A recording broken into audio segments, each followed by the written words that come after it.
This is not your usual love story. It's not about perfect couples or flowers or youths. It's about two people who met at the wrong time but loved the right way. One was 85 years old, the other just 28, and the world didn't understand it.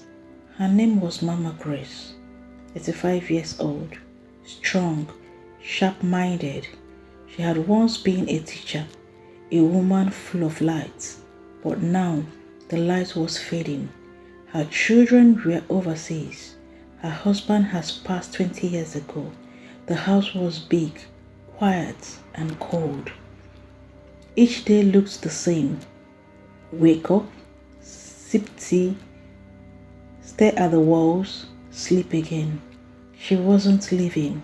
She was just existing. Until one morning, something changed. A knock came at her gate, and standing there was a young man. Simple clothes, gentle smile, and a brown bag in his hand. Good morning, ma. Sorry for disturbing you.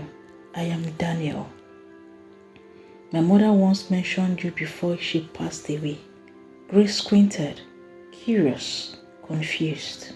Your mother? Who was your mother? Teresa Dickey. You taught her when she was a girl. She said you changed her life. Grace's eyes softened. Little Teresa with the braids. Oh my God.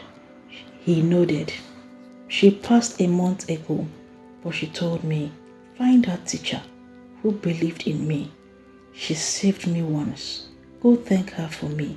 So here I am, and just like that, Daniel entered her life with kindness, with respect, with presence.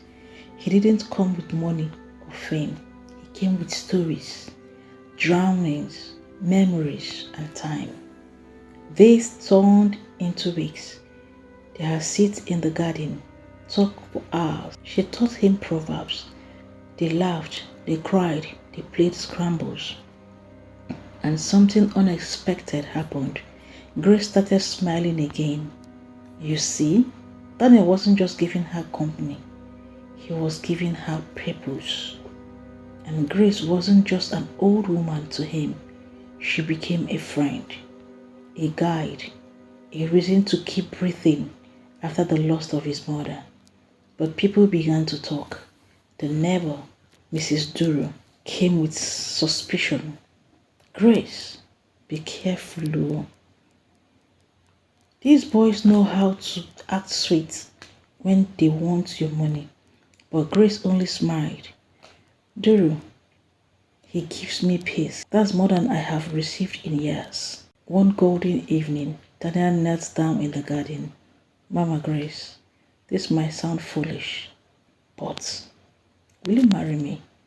Grace laughed. You are mad. I'm 85, he replied quietly.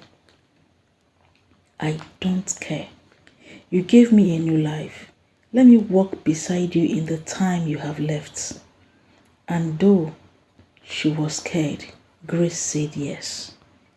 They danced under the rain. He took her on walks. She wore perfume again. He framed her old pictures.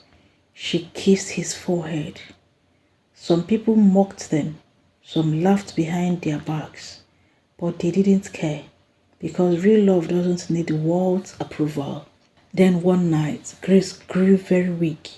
Daniel sat beside her bed, holding her hands.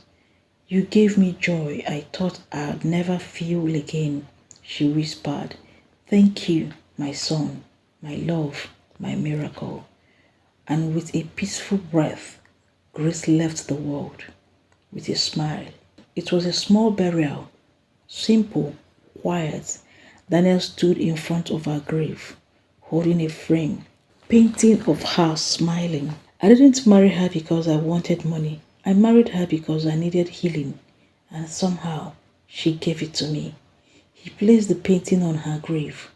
Love found me late, but it came when I needed it most.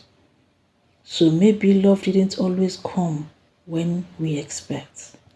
Maybe it's not always between two young people. Maybe it's not in flowers or long phone calls. Sometimes love is quiet. Sometimes it's just presence. Sometimes it comes late, but it still comes. And if you ever find it, even in the most unusual way, hold it with both hands. Because love is love, no matter the age, no matter the story.